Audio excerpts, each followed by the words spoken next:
यार 2024 में सोनी PS5 को आए हुए 4 साल हो जाएंगे। मतलब सोच रहे हो कि 4 साल पहले सोनी ने अपना PlayStation 5 लॉन्च किया था और अब तो रूमर्स ये आ रहे हैं और लीक्स भी कह रहे हैं कि 2024 में सोनी अपना PS5 का प्रो वर्जन यहाँ पे निकालेगी। मतलब यार 4 साल हो गए, PlayStation 5 प्रो आ रहा है, लेकिन क्या सोनी PlayStation 5 को 2024 में आप लोगों को कंसिडर करना चाहिए? क्या Xbox लेना चाहिए? ऐसे काफी सारे सवाल इसके बारे में जवाब देते हैं। सबसे पहले कुछ फ्यूचर की बातें जान लेते हैं कि वेट करना चाहिए PS5 प्रो के लिए कि नहीं करना चाहिए। देखो सिंपल सी बात है कि PS5 प्रो आएगा, इसकी परफॉर्मेंस ज्यादा होगी।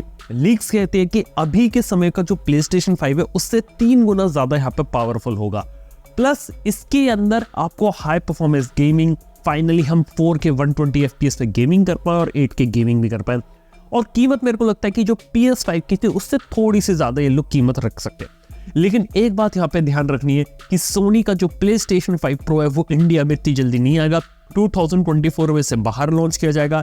इंडिया तक PlayStation के जो प्रोडक्ट्स होते हैं ना आने में 6 महीने से लेके 1 साल तक लग जाता है। अब देखा जाए तो पहले PlayStation 5 के साथ भी ये हुआ था, PSVR 2 आया था उसके साथ भी ये हुआ था। यहाँ तक कि सोनी कंपनी ने जो PlayStation 5 का नया स्लिम मॉडल निकाला है यार वो अभी तो ऑफिशियली इंडिया में आया भी नहीं है। तो डेफिनेटली इंडिया में आने तो टाइम लग ही जाएगा। और अभी जो आप मॉडल यहाँ पे खरीद सकते हैं ना वो होगा PlayStation 5 जिस नॉर्मल वाला आपको देखने को मिलता है। लेकिन एक दो बातें बता सकता हूँ कि कुछ कोइंसिडेंस नहीं लग रहा कि PS5 प्रो आने वाले 2024 में, और 2025 में अभी तक का सबसे बड़ा गेम आने वाला है GTA 6। तो कहीं GTA 6 खेलने के लिए सबसे बेहतरीन गेमिंग कंसोल तो नहीं आ रहा? क्या लगता है आप लोगों को? खैर जो भी होगी कहानी अब टाइम के साथ बात करते रहेंगे, लेकिन फिर भी देखा जाए तो अभी के समय में अगर किसी को अगर बेहतरीन क्वालिटी की गेमिंग करनी है, सोनी PlayStation 5 बहुत ही एक अच्छा ऑप्शन हो सकता है। इसके साथ ही बात करें तो हाँ ऑब्वियसली 4K में गेमिंग करवा सकता है सोनी PlayStation 5, लेकिन कमी ये है कि काफी सारे गेम्स अभी भी 30 FPS के अंदर चलते हैं या फिर आपको परफॉर्मेंस मोड ऑन करना पड़ता है 60 FPS की गेमिंग के लिए। तो हाँ वो एक चीज थी। तो कहीं ना कहीं रिजोल्यूशन में लॉस है, कहीं ना कहीं क्वालिटी में लॉस करो या फिर कहीं सेक्रीफाइस करो FPS में।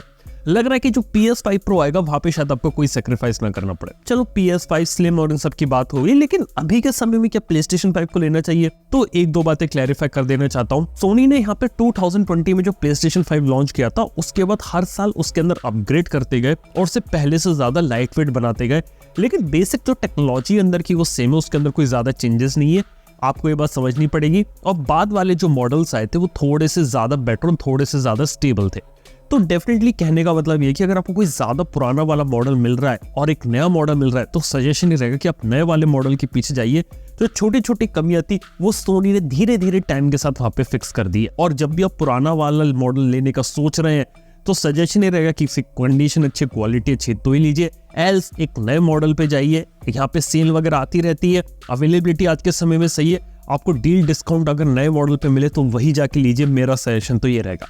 इसके साथ ही अगला सवाल आता है कि सोनी का PlayStation 5 ले कि Xbox Series S ले, क्योंकि यहाँ पे माइक्रोसॉफ्ट ने 2 कंसोल निकाले, एक X निकाला था, एक S निकाला था। X ज्यादा पावरफुल है PS5 के कंपैरिजन में, बिल्कुल सही, ज्यादा स्टोरेज भी दे देता है यहाँ पे। लेकिन एक बात बताओ प्रॉब्लम क्या है, X बहुत महंगा है। X से ज्यादा यहाँ पे इनका जो S मॉडल होता है वो चला।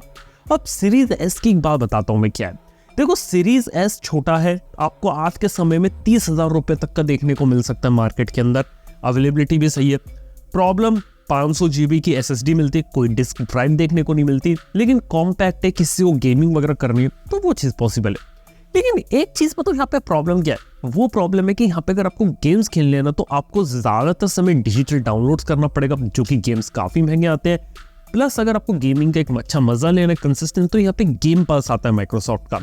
अब देखो आज से 4 साल पहले मेरे को ऐसा लग रहा था कि माइक्रोसॉफ्ट गेम पास एक ऐसी चीज जो PlayStation 5 के लिए खतरा हो सकती है, लेकिन 4 साल तक मैंने वेट किया, पूरी स्टडी करी और मेरे खुद के पास Xbox Series X है, खुद के पास PlayStation 5 है, दोनों है मेरे पास। और अपने पर्सनल एक्सपीरियंस से बता रहा हूँ कि गेम पास वो चीज अचीव नहीं कर पाया। ऐसा लग रहा था कि आपको डे 1 पे माइक्रोसॉफ्ट जो गेम्स लेकर आएगी वो सब देखने को मिलेंगे, काफी सारे नए टाइटल्स लेकर आएगी। चीज अच्छी थी, काफी सारी चीजें उन्होंने वहां पे डेवलप करी, एक क्वांटिटी, एक लाइब्रेरी बिल्ड कर ली गेम्स की। लेकिन एक बात बताऊं, ज्यादातर जो अच्छे गेम्स है ना वो लिटरली सोनी साइड पे आपको ज्यादा बेटर देखने को मिले। यार ये मेरा पर्सनल एक्सपीरियंस है जो मैं बता रहा हूँ। हालांकि कुछ गेम्स ऐसे, जैसे अगर किसी को फोर्जा जैसा गेम खेलना है या फिर स्टारफील्ड खेलना है, ऐसे काफी सारे गेम्स है जो Xbox पे है। इसके साथ ही Xbox ने काफी सारी कंपनीज को एक्वायर करा है यहाँ पे। बेसिकली क्या है कि Xbox पे जो गेम्स आते हैं ना वो बेसिकली पीसी पर भी आते हैं। तो अगर आपके पास स्ट्रॉन्ग पीसी है तो वहां पर भी उन गेम्स का मजा ले सकते हो। गेम पास पीसी के लिए भी अवेलेबल है, और लिटरली जो गेम पास में जो मेरे को वैल्यू दिखती है ना वो मेरे को थोड़ा पीसी वाले में ज्यादा दिखती है। Xbox साइड में उतनी ज्यादा नहीं है। सीरीज एस पॉपुलर है, लेकिन फिर भी देखा जाए तो जब भी हम क्वालिटी ऑफ गेम्स कंपेयर करते हैं जो एक्सक्लूसिव होते हैं प्लेटफॉर्म पे, वहां पे सोनी थोड़ा सा आगे निकला हुआ है। अब इसके पीछे का रीजन है कि सोनी वालों ने भी सिंपल सा खेल खेला। 2 मॉडल निकाले PlayStation 5 के, जिसके अंदर एक डिस्क वाला मॉडल है, एक डिजिटल मॉडल है। देखो डिस्क वाला मॉडल तो सिर्फ उनके लिए निकाला गया था जो डिस्क खरीदना चाहते हो, जिनके पास सोनी के PlayStation 4 की डिस्क है। अगर आप उनमें से हो जिसके पास पुरानी कोई भी डिस्क है, एक डिस्क वर्जन लो, और अगर आपका प्लान है आगे चल के डिस्क परचेस करने का तो डिस्क लो। लेकिन लिटरली जो डिस्क और जो ब्लूरे डीवीडीज होती है काफी ज्यादा आउटडेटेड हो चुकी है, डिजिटल के ऊपर जमाना शिफ्ट हो चुका है। सोनी ने जब से अपनी जो PS Plus की जो सर्विस लेकर आई है, जो कि गेम पास जैसे, जहाँ पे आपको गेमिंग का कैटलॉग मिल जाएगा, वो एक चीज है। बस गेम पास और सोनी की जो PS Plus सर्विसेज के बीच में डिफरेंस बता देता हूँ। यहाँ पे गेम पास में माइक्रोसॉफ्ट के सारे गेम्स और उनके पार्टनर्स वगैरह के प्लस जितने भी गेम्स वो लॉन्च करते हैं डे 1 पे अवेलेबल होते हैं। लेकिन बात करें वो गेम्स अब कम लॉन्च कर रहे हैं, प्लस जो क्वालिटी है काफी सारे गेम्स की वो शायद आपको उतनी अच्छी देखने को ना मिले। कई बार ऐसा लगता है नंबर से फोकस किया जा रहा है। सोनी ने क्या किया कि हम जितने भी क्वालिटी गेम्स होंगे वो वहां पे अवेलेबल करवाएंगे, लोग उन्हें यहाँ पे खेलेंगे। डे 1 पे सोनी अवेलेबल नहीं करवाता अपने प्लेटफॉर्म पे गेम्स, लेकिन कुछ टाइम के बाद जब उनके गेम्स मार्केट में पॉपुलर हो जाते हैं, सैचुरेशन लेवल आता है, उसके बाद अपने उन गेम्स को लेकर आता है और काफी सारे अच्छे गेम्स को यहाँ पे एंजॉय कर सकते हैं। और सोनी के पास आज के समय में गेमिंग की बहुत अच्छी लाइब्रेरी है, जिसके अंदर अगर आपको सिंगल प्लेयर गेमिंग अगर करनी है तो बहुत ही अच्छा ऑप्शन है यहाँ पे सोनी का PS5, इंक्लूडिंग यहाँ पर आप देख सकते हैं गॉड ऑफ वॉर, स्पाइडरमैन जैसे गेम्स हैं। यहाँ तक कि देखा जाए तो EA के साथ पार्टनरशिप करके गेम्स ला रहे हैं, और काफी सारे जो थर्ड पार्टी गेम्स होते हैं यहाँ तक मैंने देखा ये कभी माइक्रोसॉफ्ट लेकर आता है तो कभी सोनी PS5 लेके आता है। जैसे की बात करें GTA 5 लिटरली PS5 का आप यहाँ पे खेल सकते हो, उसकी सब्सक्रिप्शन सर्विस में अवेलेबल है। ऐसी काफी सारी चीजें उन्होंने क्रिएट करी, जिस कारण से मेरा जो झुकाव है आज के समय में PS5 के ऊपर थोड़ा सा ज्यादा है। Xbox अच्छा है अगर आपको वहीं पे गेमिंग करनी है। इसके साथ ही कुछ इंटरेस्टिंग चीजों के बारे में बात करता हूँ। सबसे पहले तो जैसे कि मैंने आपको पहले ही बताया कि स्टोरेज इसकी बहुत कम है। सोनी PS5 की अच्छी बात है कि स्टोरेज स्पीड बहुत अच्छी है। Xbox से कंपैरिजन में SSD की स्पीड ज्यादा मिलती है, लेकिन इंटरनल स्टोरेज काफी कम है। अब देखो इसको बढ़ाने के मल्टीपल तरीके। आप पीछे का जो बैक पैनल होता है उसे हटाइए, एक SSD लाइए, कंपैटिबल SSD होनी चाहिए, उसे फिट कीजिए वहां पे और एंजॉय कीजिए। कुछ साल पहले तक इस टाइप की SSDs मार्केट में इजीली अवेलेबल नहीं थी, आज के समय में इजीली अवेलेबल है। मैंने हाल ही में 2 TB की SSD खरीदी थी, उसको यहाँ पे लगाया और डेफिनेटली वो कंपैटिबल थे और स्टोरेज भी मेरा काफी ज्यादा इंक्रीज हो गया, और ये एक काफी बेनिफिशियल फैक्टर मेरे को यहाँ पे लगा। लेकिन इसके साथ बात की जाए तो एक छोटी सी दिक्कत ये कि आपको पीछे का बैक पैनल खोलना पड़ेगा, स्क्रू खोलना पड़ेगा, और शायद सारे लोग इसको ना कर पाए। कुछ लोग डेफिनेटली ये चीज कर सकते हैं, लेकिन हर किसी के बस की ये चीज नहीं है, और काफी सारे लोग दुकान में जाके काम करवा सकते हैं। लेकिन आज के समय करना थोड़ा सा इजी, और अवेलेबिलिटी जो SSDs की होती है वो काफी इजी है, तो कंपैटिबल SSD तो आपको यहाँ मिल जाएगी। अगली चीज है कि अगर आप SSD यूज कर रहे हो तो जो चीज मैंने ऑब्जर्व करी कि रेगुलर SSD को साथ साथ एक अच्छा हीट सिंक ले लीजिए। SSD के साथ आता है, अच्छी बात है। अगर SSD के साथ नहीं है तो अलग से ले लो एक हीट सिंक, उसको यहाँ पे डिप्लॉय कर दो, वो बहुत अच्छा काम करेगा, क्योंकि हीटिंग यहाँ पर होगी लेकिन परफॉर्मेंस में कोई भी कमी आपको देखने को नहीं मिलेगी। अगली चीज यहाँ पे बताता हूँ सोनी PS5 के साथ क्या है कि यहाँ पे अगर आपको गेमिंग का एक अच्छा एक्सपीरियंस लेना वो तो आप ले सकते हैं, प्लस यहाँ पे ऑडियो का अच्छा एक्सपीरियंस है, जैसे कि जो स्पाशियल ऑडियो होता है हेडफोन्स के थ्रू, वो काफी अच्छा लगा मेरे को। इसके साथ ही अपडेट से लोग डॉल्बी एटमॉस का सपोर्ट लेकर आ गए। इसके साथ ही यहाँ पे HDR में डॉल्बी विजन का सपोर्ट नहीं है, सिर्फ HDR10 का सपोर्ट देखने को मिलता है। इसके साथ ही यहाँ पे आप content consumption, Netflix, prime video, YouTube के लिए भी यूज करते हो, उसके लिए काफी अच्छे तरीके से यहाँ पे काम करता है। तो ये कुछ खास बातें सोनी के PlayStation 5 की यहाँ पे। लेकिन अब कुछ इंटरेस्टिंग चीजें बताता हूँ कि सोनी के PlayStation 5 से एग्जैक्टली में अगर मेरे को कोई प्रॉब्लम अगर बतानी तो क्या है। देखो अभी भी देखा जाए तो थोड़ा सा कॉम्प्लेक्स और बड़ा डिजाइन यहाँ पे लगता है।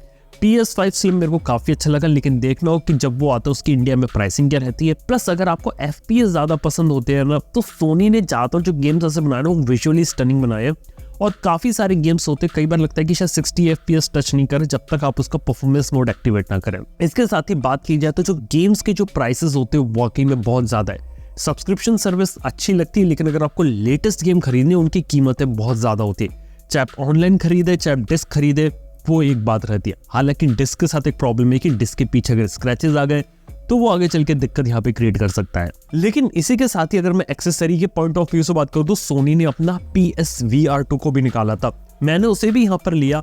उसका एक्सपीरियंस बता रहा हूँ कि लगभग देखा जाए तो सोनी के जो गेम्स होते हैं प्ले स्टेशन VR के, उनके गेम्स के साथ बहुत अच्छे तरीके से कंपैटिबल है, लेकिन ये जो VR2 के जो गेम्स आते हैं उन्हीं के साथ चलेगा, 1 के गेम्स के साथ नहीं चलेगा।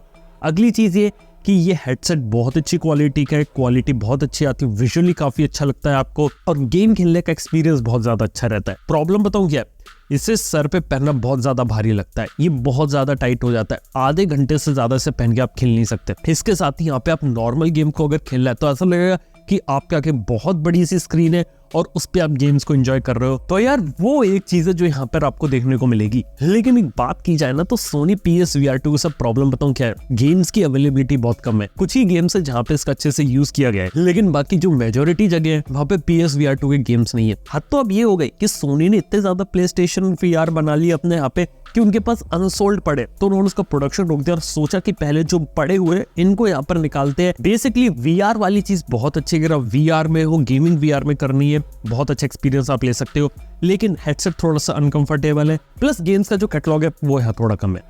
अगली चीज बताता हूँ सोनी यहाँ पे प्रॉब्लम क्या फेस करा। हालांकि सोनी इंटरैक्टिव एंटरटेनमेंट के CEO जिम रायन कंपनी से निकल गया, ऑब्वियसली उनका यहाँ पे रिटायरमेंट वगैरह हो गया था, तो वो यहाँ पे रिप्लेस हो गए जिन्होंने PlayStation 5 को यहाँ पे अच्छे तरीके से खड़ा किया था। इसके साथ ही सोनी की जो PlayStation गेमिंग डिवीजन होती है वहां से 8% वर्कफोर्स को भी ले ऑफ कर दिया गया। तो देखा जाए तो गेमिंग इंडस्ट्री में भी चीजें अब उतनी ज्यादा आसान नहीं चल रही, यहाँ पे थोड़ा सा मुश्किल हो गया गेम डेवलपर्स को भी थोड़ा सा पैसा बनाना। इवन जब बड़ी बड़ी कंपनीज यहाँ पे स्ट्रगल कर रही है, अब देखने वाली बात हो कि फ्यूचर में जो गेम्स आते हैं उनकी क्वालिटी पे यहाँ पे क्या इफेक्ट पड़ता है, और जिस तेजी से एक राइज देखा था गेमिंग का उसका क्या फर्क पड़ता है। इवन कई सारे लोगों का तो ये भी कहना है कि शायद एक डाउनफॉल्स आ रहे गेमिंग इंडस्ट्री के अंदर, जो अभी हमने पीक देख चुके हैं वैसा हम ना देखें, और ऊपर से जो गेम्स होते हैं वो भी इवॉल्व हो, और कंसोल जनरेशन के लिए शायद PS5 की जनरेशन है वो आखिरी हो, क्योंकि कई लोग ये कहते हैं कि PlayStation को बनाना सोनी के लिए अभी भी इतना ज्यादा प्रॉफिटेबल नहीं है। सोनी अभी भी इतना ज्यादा पैसा नहीं बनाती अपने PlayStation कंसोल से, लेकिन वो पैसा बनाते सर्विसेज और गेम्स बेच के। लेकिन जब इस टाइप की चीजें चलेंगी तो सोनी को भी अपनी स्ट्रेटजी रिवर्क करनी पड़ेगी, उसे देखना पड़ेगा कि आगे चल के क्या चीजें करे ताकि वो सस्टेनेबल वाले बिजनेस के अंदर जाए। हैंड गेमिंग लाए, क्लाउड गेमिंग लाए, पता नहीं, लेकिन आने वाले 5-6 साल काफी इंटरेस्टिंग होंगे गेमिंग के लिए, क्योंकि पुराना जो कल्चर था गेमिंग का वो एक आया, राइज हुआ, 25-30 साल तक बहुत अच्छा चला, लेकिन अभी काफी ज्यादा शिफ्ट्स यहाँ पर आ रहे हैं। देखने वाली बात होगी GT 6 यहाँ पे क्या कमाल दिखा पाता है, क्योंकि GTA 6 को लिटरली आपको खेलने के लिए कंसोल चाहिए, PlayStation 5 या Xbox, और ये देखना होगा कि PS5 Pro के अंदर GTA 6 यहाँ पे कैसा चलता है। तो यार कुल मिला के मैंने अपना एक्सपीरियंस और सारी चीजें बता दी। आज के समय में सोनी का PlayStation 5 काफी सही चल रहा है यहाँ पे। बाय द वे आप लोग किस पे गेमिंग करना पसंद करते हो ये बात नीचे कमेंट बताओ। वीडियो पसंद आए ना इसे सब्सक्राइब करो चैनल को। थैंक यू वीडियो देखने के लिए। मैं आपसे मिलता हूँ नेक्स्ट वन के अंदर। Good bye.